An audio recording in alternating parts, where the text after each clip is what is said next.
पाकिस्तान की सियासत में पहली मरतबा हुआ है कि GDA रहनुमा गुलाम मुर्तज़ा जतोई को एक मुकदमे में गिरफ्तार कर लिया है पुलिस ने।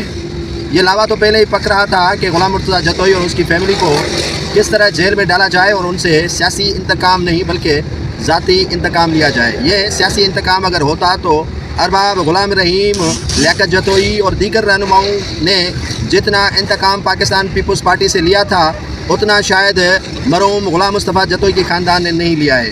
गुलाम मुस्तफ़ा मरहूम जतोई के ख़ानदान ने सियासी इंतकाम तो आज तक किसी से नहीं लिया। अलबत्ता जो बड़े रेस और गुलाम मुर्तज़ा जतोई के माबैन एक तनाज़ा चल रहा है उसका तज़किरा ज़रूरी समझता हूँ कि आपके सामने कर दूँ। ये ख़ानदानी मामला है और रिश्तेदारी का मामला था जिसके बायस बड़े रेस की नाराज़गी और नालाएँ गुलाम मुर्तज़ा जतोई पर और मोहरा बना दिया गया है। वज़ीर दाखिला सिंध ज़ियाउल हसन लंजार को आज वो इसी मुकदमे के सिलसिले में जब सेशन अदालत नौशहर फ़िरोज़ पहुँचे तो पुलिस को पहले ही अलर्ट कर दिया गया था, क्योंकि अदालतें अब मातहत हो चुकी हैं, निज़ाम सारा मातहत हो चुका है। तो किसकी इतनी जुर्रत होगी कि गुलाम मुर्तज़ा जतोई को गिरफ़्तार न करे, क्योंकि सभी को नौकरी प्यारी है और नौकरी करनी है।